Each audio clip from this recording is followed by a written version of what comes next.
I found I was expecting a child, I had so many dreams for him. And when I looked into my baby's eyes for the first time, I was completely filled with love. There was this tug in my heart that was really like nothing I'd felt before. It was overpowering almost. But I didn't know where that love would take me. I didn't know what was in store back then. I didn't know that loving my baby would take me to the very depths of despair and heartbreak. And all hope would seem gone and dreams shattered. Rex was 4.5 months old, and we learned he was blind. And as shattering as that was, it was just the beginning, because there were complications.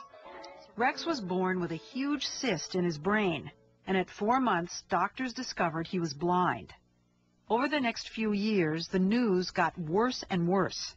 Rex didn't learn to walk or talk or eat solid food, and he developed autistic-like symptoms. I know you don't want to, but you need to pick it up. No. Yes. Including hypersensitivity in his hands. Can you pick it up? No. No. He'd scream if you made him touch anything. It was the same thing with sounds. Things like light switches, doors closing, running water. The daily sounds that the rest of us don't even hear would make him scream, and like his brain was a mass of chaos.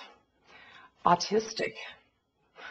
That was the word that surfaced from specialists to describe what was going on, but I didn't want to believe that. I think I was on the verge of a nervous breakdown myself, and so I knew I needed to get help, and I didn't know then that that would take me looking for God. There was no one else. At the time, my husband had left. Friends, family, couldn't understand what I was living with Rex. It was too bizarre, too new for them too. But God got it. He understood. And help came as a gift. A little piano keyboard for Rex's 2nd birthday. That was the beginning of new life. Touching those notes, touching those keys. It was like there was something in the notes that made sense to him in the way nothing else did. Piano, music. This was a new world. Back then, it was like he was living in 2 worlds simultaneously. There was this new fascinating world of notes and melodies. And then there was this world of confinement and dysfunction, where he couldn't walk, couldn't talk, or he could barely get through his days. But there was something in the music that cut into that world, and it gave him creativity. It gave him a joy-filled center, and you'd hear his laugh. Oh, that laugh. As much as he could scream and pierce your ears, that laugh, I don't think I've ever heard a sound as pure as that. I think it's the single most joyous sound I've ever heard.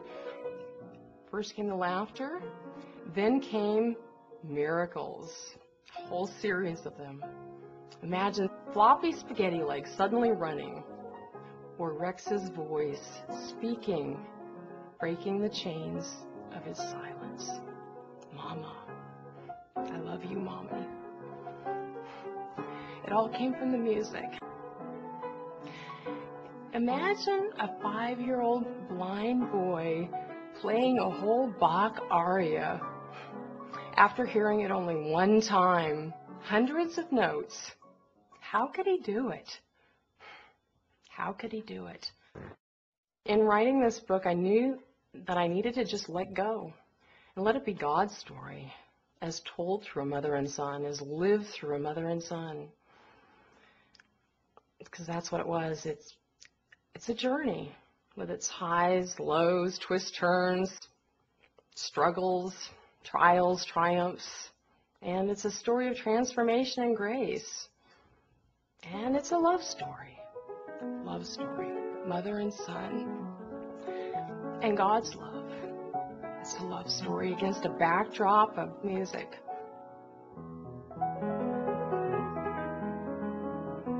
It goes past the science and the mystery. Rex's brain, the juxtaposition of extreme disability and genius, to a bigger mystery, which is that of life and what it is to truly live. Now Rex swims, he bikes, he skis, he loves to travel, and does so all over the world, meeting new people and playing some pretty amazing music.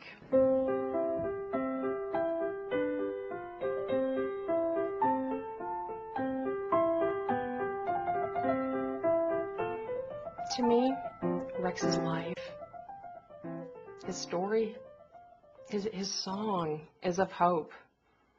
It's of hope. And so I guess the book's to say thank you, God. Thank you, God, for your grace. Thank you, God, for my son, my beautiful son, and all the beauty that I see around me all the time now. There are many labels that you could attach to Rex. Blind, autistic, musical genius, savant. But somehow they don't stick. Because he's all of it and none of it. Because he's just Rex. Just Rex.